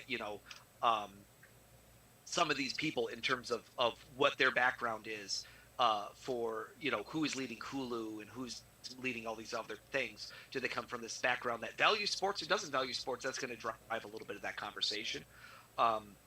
It's such a challenge because there's that big question about, is there a sports bubble? And is sports overrated or underrated? Is entertainment the future of things? When you look at it, yes, there's sports spending, but isn't Amazon also spending $1 billion on the new Lord of the Rings series? So, I mean, clearly there's other types of entertainment that are also getting large spending. We're seeing, Netflix spend a lot of money on some of their movies that they're putting out there and the challenges there. So it's hard for me to say where exactly are these streaming services going to plunk down the money, and are they going to go after the brands that are the most proven, or are they going to go after the brands that are the cheapest? That I don't know. That's a really interesting kind of conundrum, is to say that there's probably brands that are undervalued and there's probably brands that are popular. Can you think of any brands that might be undervalued? I enjoy Holy Moly, and the whole idea there is trying to take professional mini golf. No, it's not really the idea, but it's a fun show. Competitive Excel. Yeah, I've tried that on Twitch, though I didn't get that much of a draw. Can I give a book recommendation? Please. Yeah, this is called A History of Data Visualization and Graphic Communication. Wow. And I think you would really enjoy it, Brandon. It's about the history of different types of plots, and so it's has these beautiful full color pictures, but it's basically about like the person. It's about Mr. Wayfair, who in the 19th century he invented the scatter plot and the pie chart and things of that nature. And it has this great chart in the very beginning. Well, this is one of my favorites actually too. This one it's a train timetable and explaining how you can get from one city to another city on different train routes. Mm-hmm. And the other thing that's really great is this history of the number of new different kinds of data plots over time by country. Mm-hmm. And it basically just shows that there was a golden age in about 1875 of people coming up with new data plots. And it's also really interesting to talk about just how those data plots were able to influence policy change. And then how, if certain data plots were to exist at a time, people would have realized other correlations or other relationships much earlier.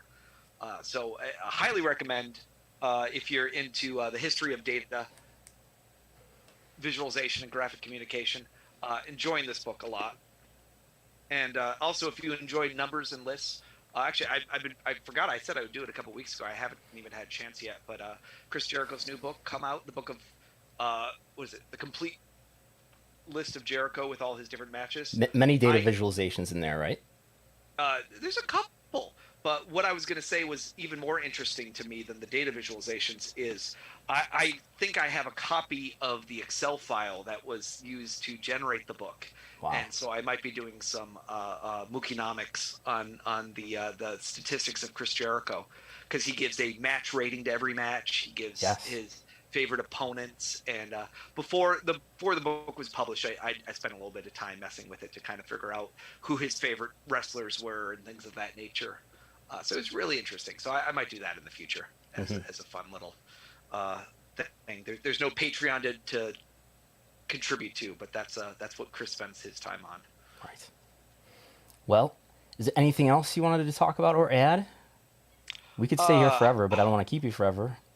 Yeah, I don't think I have as much to say that's going to be all that relevant to people. So I don't know. I'm still not seeing a fast affiliate for Smackdown last night.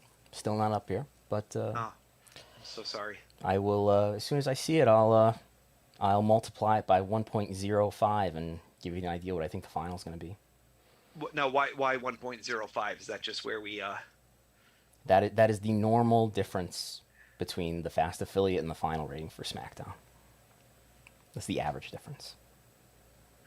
I'm just going quickly through the chat here. I see a lot of discussion here on. Yeah, feel free to respond to some of the things that our friends are saying in the chat. I don't even know. I can't sit here and read it, but I do see someone mentioning Choco Pro. I will say that I've enjoyed watching some Choco Pro shows on YouTube. Have you ever seen Choco Pro? Is that a Japanese company? Yeah, it's Emi Sakura's company. Okay. Oh, okay. It kind of runs in a like a warehouse, and it's who's Gato Move then? Who's Gato Move? Oh, you're right. I am thinking of Gato Move, aren't I? Yeah. Who's Choco Pro? Maybe Choco Pro is one of the elements of. See, now I've put myself in it. Where are the Pro fans to I think correct us? Choco Pro is like the name of the show, maybe. That's the name of their TV show. Gato Move is to Choco Pro as All Elite Wrestling is to Dynamite. I can't tell. Maybe Choco Pro might be its own thing. I'm very confused. Okay. But yes, I was thinking, oh, there it is. Maybe I can't totally understand. I do think Choco Pro is part of Got to Move, so that makes a little bit more sense. Mm-hmm. Anyways, but yeah, just one of the cool things that happens. Mm-hmm. Do you want to share with our listeners and viewers your thoughts on my my multiplying slope by r squared? As what did I tell you? As you said offline, not an idiotic way to do. to do this. Is I'm trying that was my to. euphemism.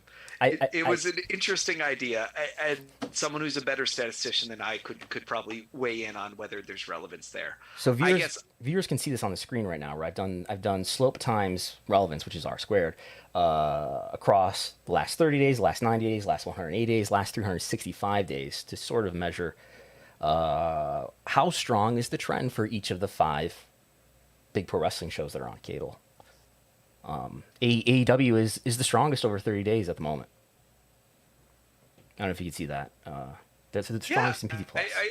I can see it. I definitely think that AEW continues to find ways to get big momentum.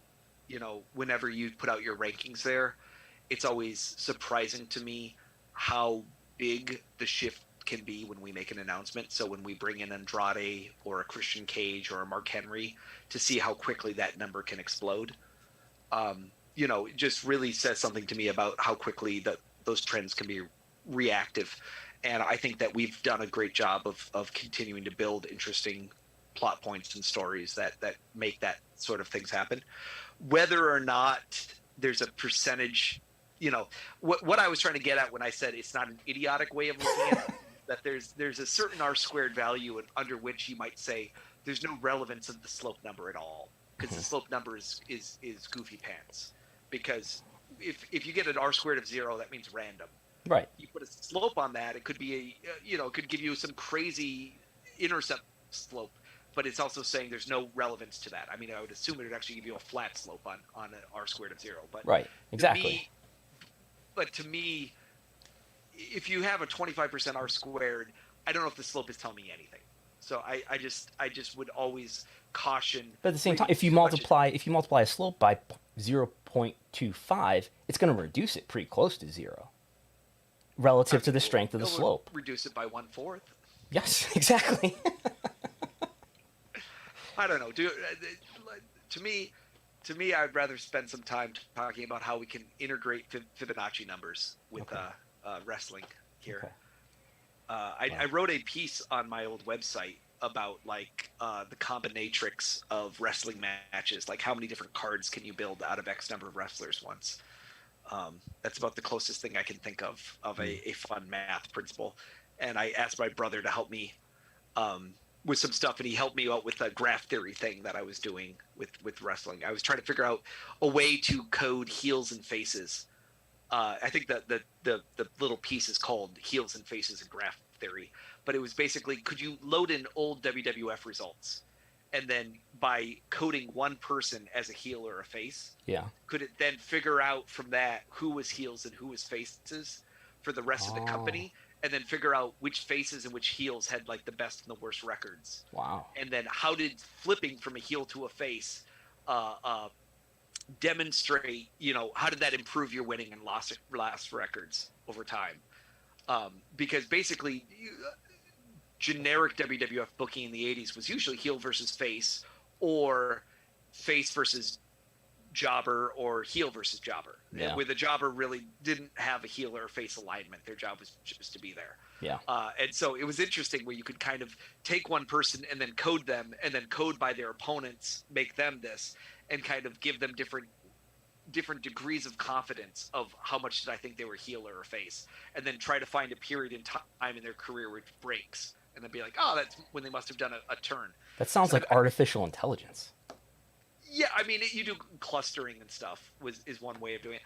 I think I was trying to answer the question that somebody asked me, which was how many times has Big Show turned? And so in order to do that, that's where I stumbled on this idea. But yeah. Yeah, not sure you have the most reliable data set, though, in terms of making clear who's heel and face. No, but it was surprisingly good. Like you'd start with it was also good to try to answer questions when people would be like, did so-and-so ever work as a heel? And so that it was a way to kind of get at certain things. But you have some people like a Roddy Piper who was very, he's tough to put in a box.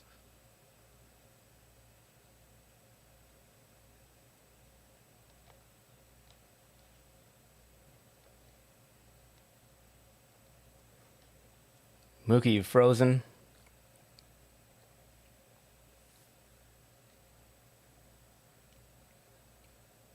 it's not a real stream unless we stop about 60 times. This There is you like are. Tech Support Sundays. Yeah, there you are. Yeah, but I think you've frozen again.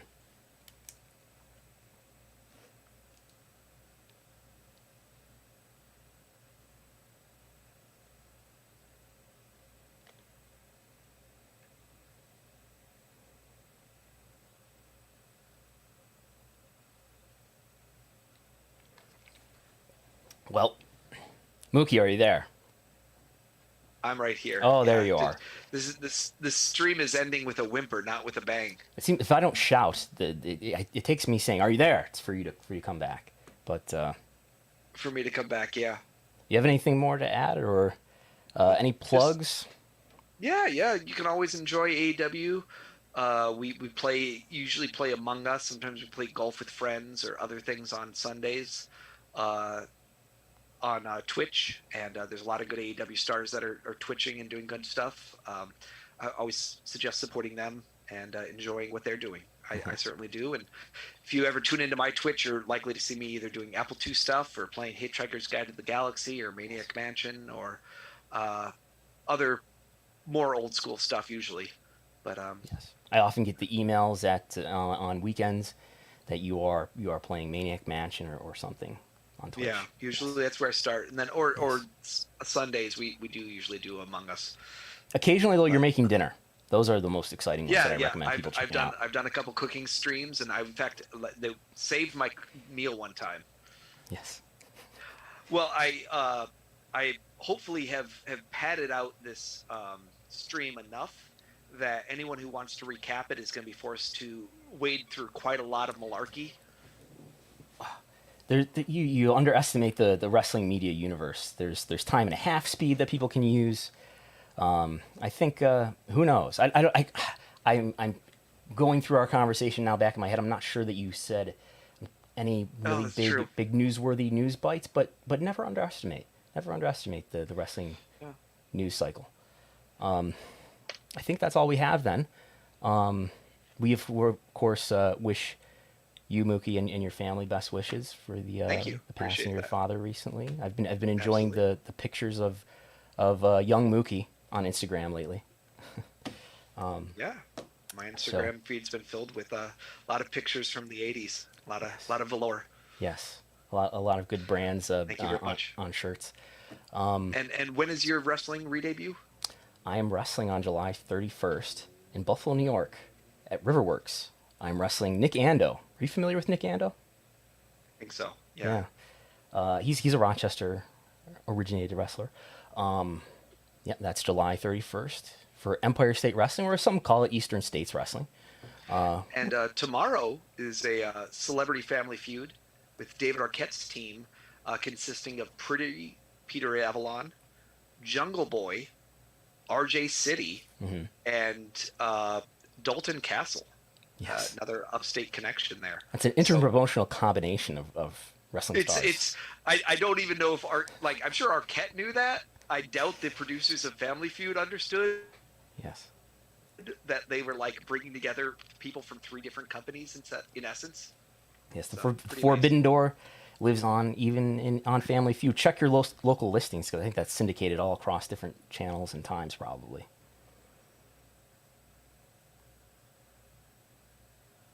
Or I think it's on ABC at 8 p.m. Okay.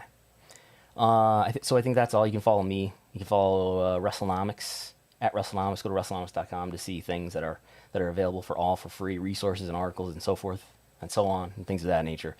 You can follow me at Brandon Thurston. Anything more to add? Out